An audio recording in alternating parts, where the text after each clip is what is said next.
ఈనాడు పరకాల శాసనసభ నియోజకవర్గ పరిధిలో ప్రజాపాలన ప్రగతి బాట కార్యక్రమంలో వేలాది మంది మా ఆడబిడ్డల్ని పాల పిట్టల్లాగా ఇక్కడికి వచ్చిండ్రంటే మళ్ళోసారి వచ్చే ఎన్నికల్లో కూడా మా ప్రకాష్ అన్న అత్యధిక మెజారిటీతో ఇక్కడి నుంచి మీరు ఆశీర్వదిస్తారని చెప్పి నాకు సంపూర్ణమైన విశ్వాసం నమ్మకం కలిగింది. ఈరోజు అనుభవం కలిగిన రేవూరి ప్రకాష్ రెడ్డి గారు ఈ ప్రాంత శాసనసభ్యుడిగా ఎన్నిక కావడం వల్ల మీ ప్రాంత సమస్యలు తెలిసిన వాడిగా ఈ ప్రాంతాన్ని అభివృద్ధి చేయాలన్న ఆలోచనతో పదే పదే సంబంధిత శాఖ మంత్రులతోనే కాదు ప్రత్యక్షంగా నన్ను ఎన్నోసార్లు వారు వస్తూ వారే రాకుండా మా పార్లమెంట్ సభ్యురాలు కావ్యమ్మని కడియం శ్రీహరి గారిని కూడా తోడు తీసుకొని వస్తుంటాడు నా మీద ఒత్తిడి చేయడానికి, ఈ పరకాల శాసనసభ నియోజకవర్గాన్ని అభివృద్ధి చేయడానికి. వారి ఆలోచన మేరకు వారి విజ్ఞప్తి మేరకు ఈనాడు 424 కోట్ల రూపాయలతోని పరకాల శాసనసభ నియోజకవర్గంలో వివిధ అభివృద్ధి కార్యక్రమాల ఏర్పాటును ఈరోజు మనం ప్రారంభించుకోవడం జరిగింది. అదేవిధంగా వారి చెక్ డ్యాంల గురించి, మినీ స్టేడియం గురించి, ఇండోర్ స్టేడియం గురించి వివిధ అభివృద్ధి కార్యక్రమాలకు కూడా వారి విజ్ఞప్తి చేసిండ్రు.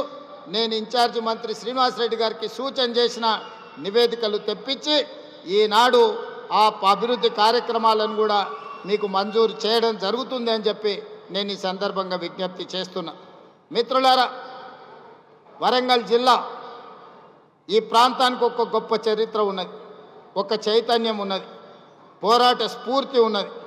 రాణి రుద్రమ నుంచి మొదలు పెడితే సమ్మక్క సారలమ్మ వరకు, అదేవిధంగా రుద్రదేవుడి నుంచి మొదలు పెడితే రామప్ప దేవాలయం, 1000 స్తంభాల గుడి ఈ ప్రాంతంలో అభివృద్ధికి, ఈ ప్రాంతంలో పోరాట పటిమకు ప్రతీకలు.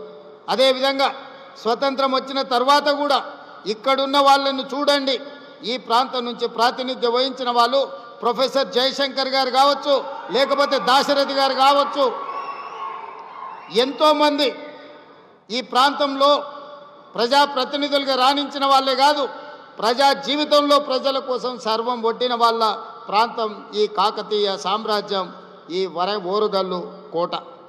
ఈ ప్రాంతంలో ప్రజలకు చైతన్యం ఉన్నది, ప్రజలకు ఆలోచన ఉన్నది, ప్రజా సమస్యల కోసం పోరాడే శక్తి ఉన్నది.